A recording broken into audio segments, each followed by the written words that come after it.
Hey guys, I'm Namita. I'm the founder and CEO of Above Digital, and now here I have my team with me. We have Namita, who's a key account executive, and we have Joanne, who is the head of performance marketing. And we were having a discussion about TikTok.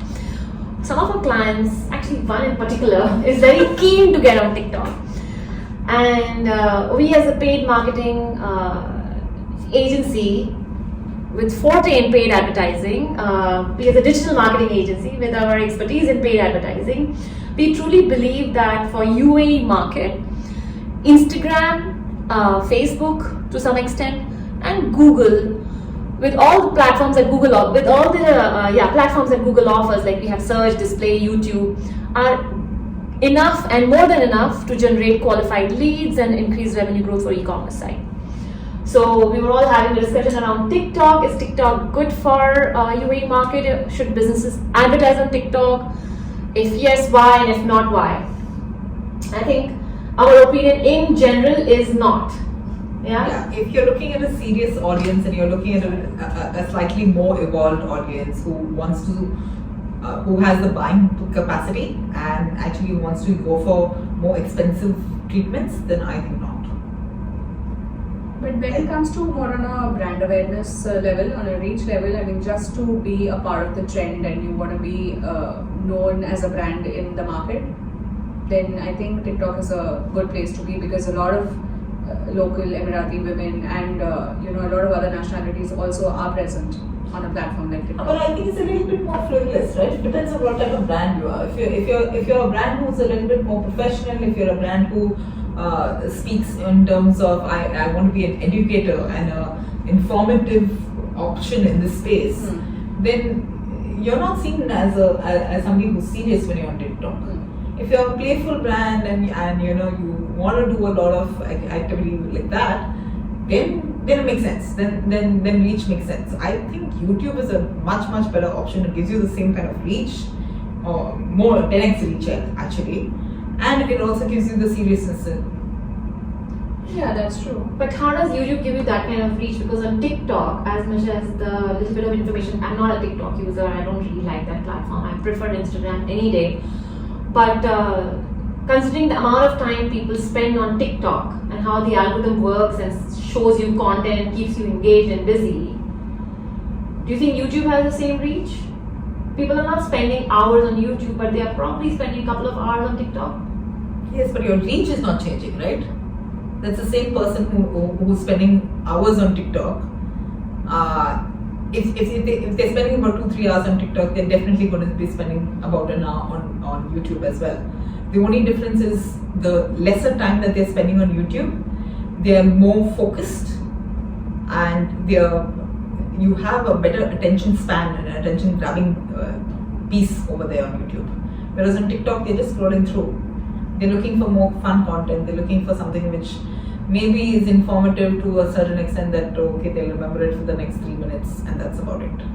But on TikTok, there's a chance for a direct action to be done. Like they can directly go on the account. They can look for other content. They can message them about different offers or any kind of inquiry. Maybe they can forward it to their friends, family, whoever is interested. But on YouTube, you would actually want to, you'll be directed to the website.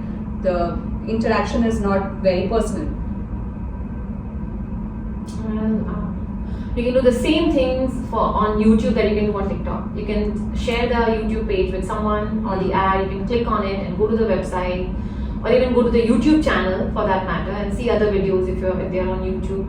Plus, like Joanne rightly said, YouTube also feeds into Google Ads. If you're running Google, or if you're using Google as a platform, whatever activity your YouTube generates or creates, it also feeds into your performance and all the other campaigns which are running on Google. Would you agree, Joanne? Yeah, it plays a huge role because YouTube is your branding platform, right? So all of the branding activity which you do on YouTube then feeds into performance activity. It feeds into your search, it feeds into your discovery display campaigns, and gives you leads and sales, which is at the end of the day what any brand is looking for. Yeah, and TikTok, managing content on TikTok is a very big thing. If you have the capacity or the resources, or the manpower to generate those many videos, how many videos on an average you need to share on I TikTok? would say you're looking at 4 to 5 videos on a daily basis, and that's next to impossible How to many generate. seconds or minutes? Even if you do a 5-second or 10-second video, that's just going to have somebody's attention for those 10 seconds.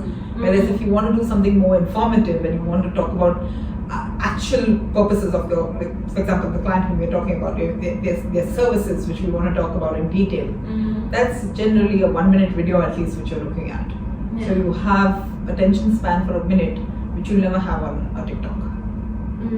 I agree. I really don't believe in the for this market. I really don't believe in TikTok, and especially the clients that we work with in particular. And unless you are a Generation Z company targeting to generation, you are a company who's targeting to Generation Z, who are probably spending more time. But even that actually did a research, and I spoke to a couple of younger kids in the family, and I checked with them how much time do you spend on TikTok and how much you spend on Instagram, and I got the feedback that maybe half an hour on TikTok, but I mostly spend most of my time on Instagram. So which looks like even younger generation who's supposed to be more savvy on or more spending time on TikTok is still using Instagram. So I think from a content consumption point of view, people still use Instagram and Reels more. Yeah. But from something which they want to do trends, from something which you want to do for fun, you do look at TikTok, you see what is trending, and then maybe you want to adopt those kind of things. So it's a very outwardly audience who's consuming content on TikTok, mainly so that they can adopt it and they can show that as well. Also, the ad platform of TikTok is still not developing enough. Yes, Yeah. it's still developing. It's not as evolved as like what a Facebook and Google would be, mainly for the fact that they've been around for longer, Yeah. and they definitely have more insights over there. So I don't think it's a comparison. Even if you're looking as TikTok as an add-on, we have to keep in mind that when you're looking at something which is just an add-on, are you willing to put in that much resources to generate that kind of content on a daily basis? So if you're looking at 4 to 5 videos on a daily basis for the entire month, and then plus for ads and everything like that, is that something where you want to put in your human resources and your time to generate this type of frivolous content just for the sake of being present? I don't recommend to our clients. Now the rest of the decision I leave up to you. This is the first time what we are doing. It's a very impromptu video, and we're going to be sharing this on social media, whichever channel you're watching. Let us know your thoughts on our conversation, and if you would like to see more of this kind of content on our social pages. Thank you. Nice. It was a nice session, guys. Thank you so much. Thank you. Until next time.